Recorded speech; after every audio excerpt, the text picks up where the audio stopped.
Há pessoas andando pelas ruas neste exato momento que perderam tudo. Não perderam porque cometeram crimes, não porque machucaram alguém, não porque fizeram algo ilegal ou imoral. Perderam porque começaram a fazer perguntas sinceras sobre a própria fé. E a religião a qual pertenciam se certificou de que todas as pessoas que amavam parassem de falar com elas. Isso não é um caso isolado, não é um erro pontual, não é fruto de alguns líderes locais excessivamente rígidos. É um processo organizado, documentado e repetido de forma consistente pelas testemunhas de Jeová há décadas, em países diferentes, culturas diferentes e idiomas diferentes, sempre seguindo o mesmo roteiro e chegando ao mesmo resultado.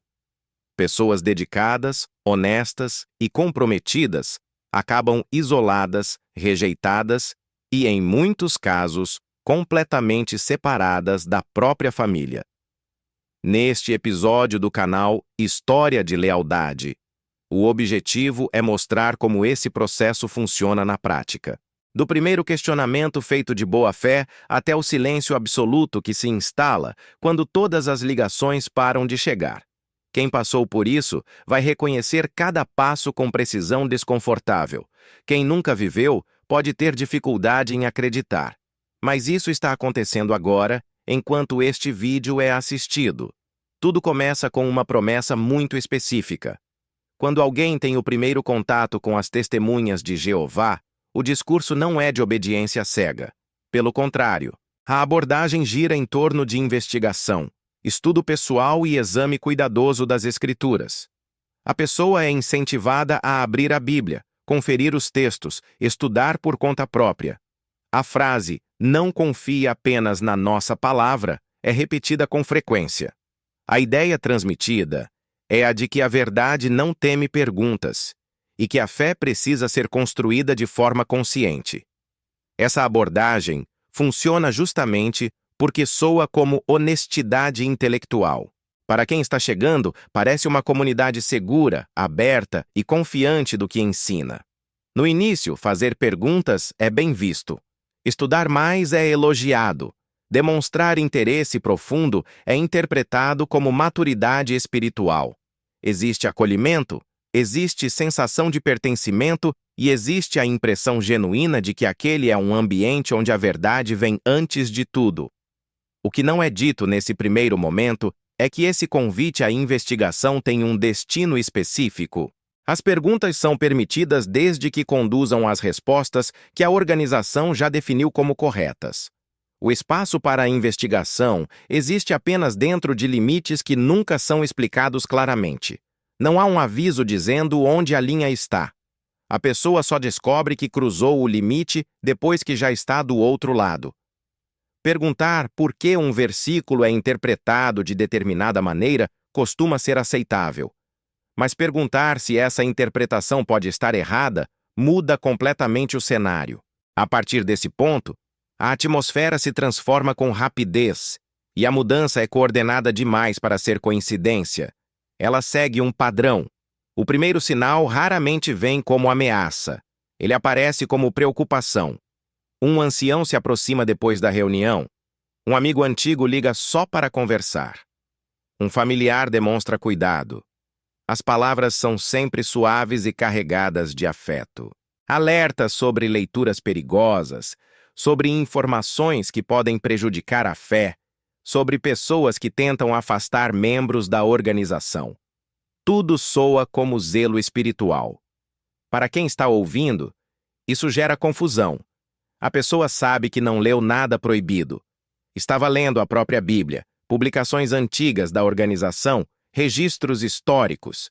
Encontrou algo que não batia e perguntou. Mas, por trás do tom cuidadoso, existe uma mensagem clara. Seu pensamento está sendo observado, e o que você está pensando agora é considerado um problema.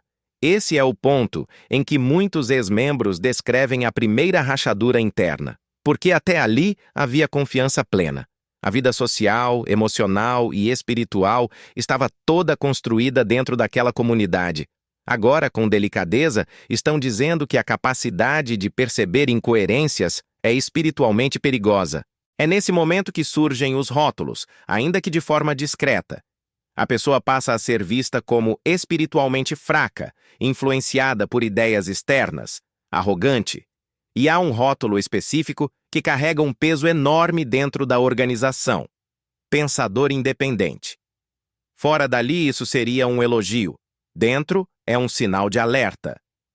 Publicações oficiais da organização afirmam que o pensamento independente é um caminho para a apostasia. A ideia central é que confiar nas próprias conclusões, em vez de aceitar a orientação do corpo governante, equivale a se colocar acima do arranjo estabelecido por Deus. Na prática, isso significa que pensar de forma autônoma, mesmo usando apenas a Bíblia, passa a ser enquadrado como falta de humildade espiritual. Se as perguntas continuam, a próxima etapa começa. A pessoa recebe um convite para uma conversa mais formal, ainda descrita como apoio espiritual. Quando chega ao local, encontra 3 anciãos. Não há gravação. Não há testemunhas externas. Não há ninguém do lado da pessoa. O mais revelador é o tipo de pergunta feita. Não pedem que a pessoa explique a inconsistência encontrada. Não analisam textos bíblicos em conjunto. Em vez disso, questionam lealdade. Perguntam se a pessoa ainda acredita que Deus dirige a organização por meio do corpo governante.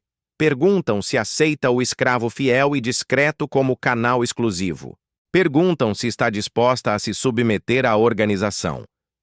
Nesse momento, fica claro que a conversa nunca foi sobre a dúvida original. A questão real é obediência. A pessoa entrou com uma pergunta sincera. Sai entendendo que só existe um resultado aceitável: parar de questionar. Alguns cedem, pedem desculpas, dizem o que é esperado, enterram a dúvida e seguem adiante. Outros não conseguem, porque sabem o que viram e não conseguem fingir que não viram.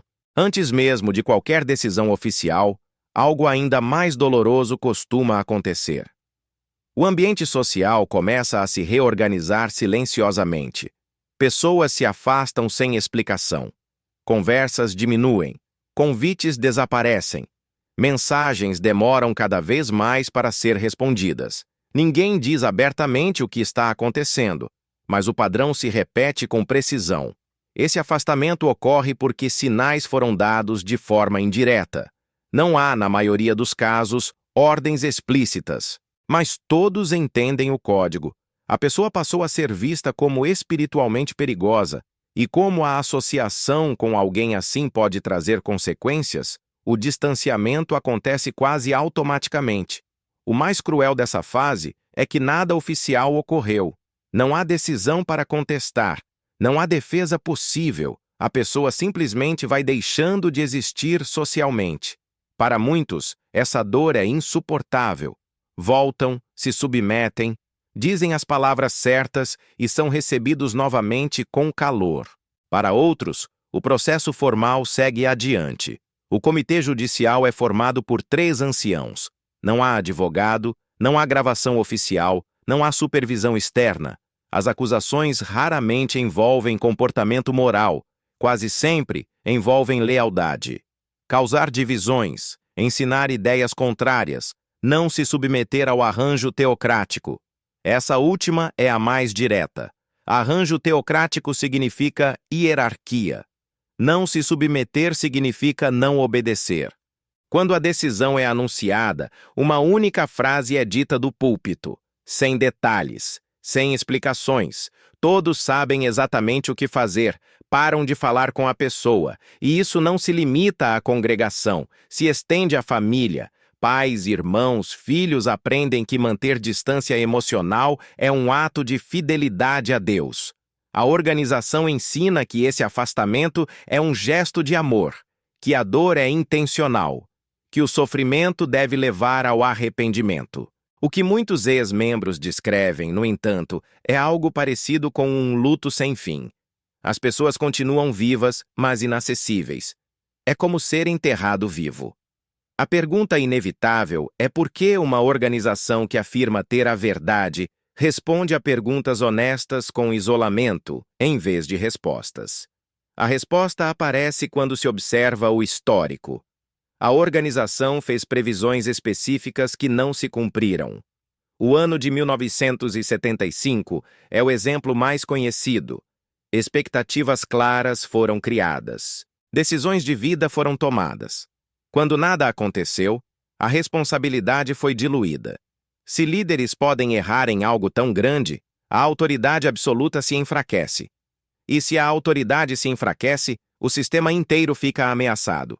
A única forma de preservar essa estrutura é impedir que os membros desenvolvam o hábito de investigação independente. Algumas perguntas, se seguidas até o fim, levam a conclusões que a organização não pode aceitar. É por isso que o padrão se repete em todo o mundo. Pessoas diferentes, histórias diferentes, mesmo roteiro. Membros dedicados que levaram a sério os valores declarados da organização, estudaram mais fundo, foram mais honestos consigo mesmos. E por isso, perderam tudo. Se você passou por algo assim, é importante ouvir isso com clareza. O que aconteceu com você não foi porque você era fraco. Não foi porque faltou fé. Aconteceu porque você foi honesto. Porque valorizou a verdade mais do que o conforto. Isso não é defeito. É integridade. Uma comunidade que realmente confia na própria verdade não precisa punir perguntas. Dá boas-vindas a elas. Quando uma organização ameaça com a perda de família para manter controle, ela revela mais sobre si mesma do que sobre quem pergunta. Você merecia respostas, não silêncio. Merecia diálogo, não uma comissão judicativa.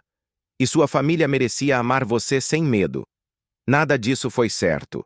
E é exatamente por isso que esse conteúdo existe aqui, no História de Lealdade. Se esse vídeo chegou até você no momento certo, compartilhe. Alguém perto de você pode estar precisando ouvir exatamente isso.